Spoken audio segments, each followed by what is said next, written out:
আসসালামু আলাইকুম সবাইকে, আশা করি সবাই ভালো আছেন। নতুন একটা ভিডিওতে সবাইকে স্বাগত। আজকে আমরা বানাচ্ছি মরিচের আচার, মানে আমি না, স্বাভাবিক বানাচ্ছি মরিচের আচার। তো এখানে অনেকগুলো চিলি ফ্লেক্স কিনে নিয়ে আসছি। তারপরে হচ্ছে এটা তেঁতুল, এটা সরিষার তেল, আর এটা রসুন।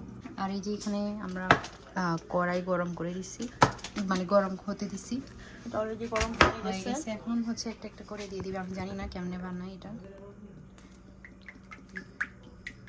আমি একটু তেল দিয়ে দিলাম, তেলগুলো দিয়ে দিব।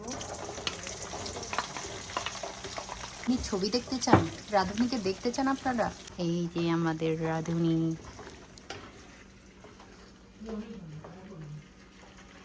কি তো এটাই একদম কাঁচা, এর জন্য এটা শুধু একটু একটু গলা পর্যন্ত অপেক্ষা করব। এই তেঁতুলটা ইউজ করতেছি, এটা ইন্ডিয়ান। আমি একটু টেস্ট করবো তেঁতুল। তুমি কিনছো? দিবা না তার মানে? এই যে দেখেন দেখেন জায়রা কেমন হয় দেখেন। আমাকে দেখো, যারা সবচেয়ে সুন্দর হয় আমার নজর।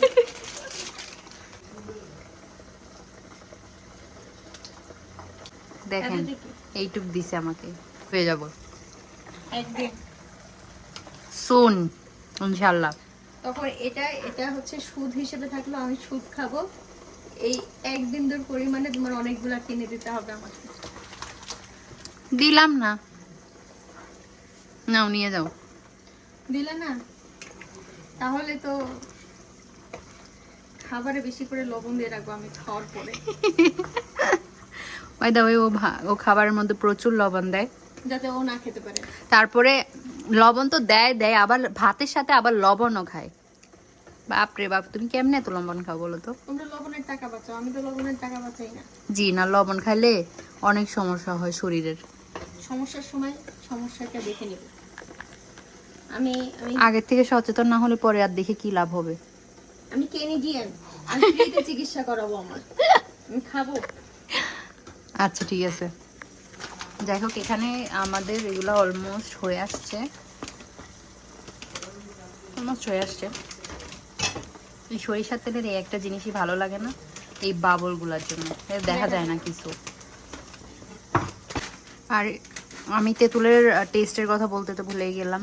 তেঁতুলের টেস্ট হচ্ছে প্রচুর টক। তেঁতুল তো এমনিই টক হয়, কিন্তু এটা অনেক টক। কিন্তু এখানে মিষ্টি তেঁতুলও অনেক পাওয়া যায়, আমি খুঁজে পাচ্ছি না, নাহলে আমি নিয়ে আসতাম। আমি আজকে এটা খুঁজছি।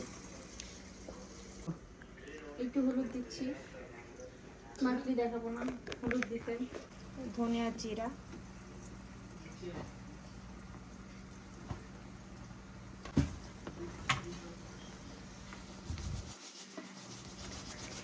সবাই তো রান্নার ভিডিও অনেক সুন্দর করে স্টাইল করে দেখা, আমরা না হয় নাই দেখালাম। আমাদের এত টাইম নেই। ওকে, আমি এখন তেঁতুলটা দিয়ে দিব, হাত দিয়ে দিলাম। Never mind, never mind, mind করলে আমার কি তেঁতুল টক হয়ে যাবে। ভালো লাগবে। বাবলগুলো কমে আসছে। এই দেখেন আমার রসুন, আমার বিখ্যাত রসুন। এই রসুনের ভর্তা খেতে আমার অনেক ভালো লাগে, মরিচ দিয়ে। একদিন করবো নি। এটা হচ্ছে তেঁতুলের বরফি হয়ে গেছে। এটা আমি এভাবে করে মিক্স করতে পারতেছি না।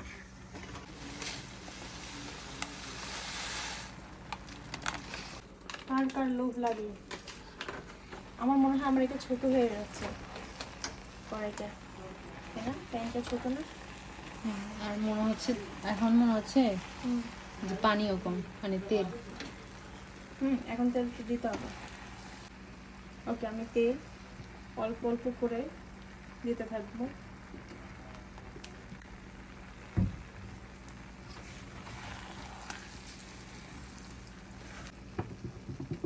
পুরো তেলই লাগবে মনে হচ্ছে। হ্যাঁ, এই 5 ফোড়ন এগুলো দিয়ে দেবো।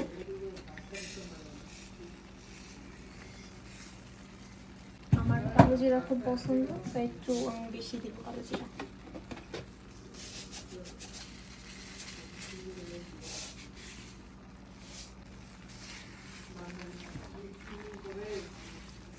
আপনি আপনার যার সাথে বেশি শত্রুতা আছে তাদেরকে এটা খাওয়াই দিবেন। এটা কি অ্যাট্রাকটিভ লাগতেছে? যদি এরকম অদ্ভুত অদ্ভুত রান্নার রেসিপি আপনারা আরও দেখতে চান তাহলে অবশ্যই আমাদের ভিডিওর নিচে কমেন্ট করবেন নেক্সট আপনারা কি রান্নার ভিডিও দেখতে চান সেটা অবশ্যই জানাবেন। আর হচ্ছে গিয়ে এটা কেউ কখনো বাসায় বানাইছেন নাকি সেটাও জানাবেন। এই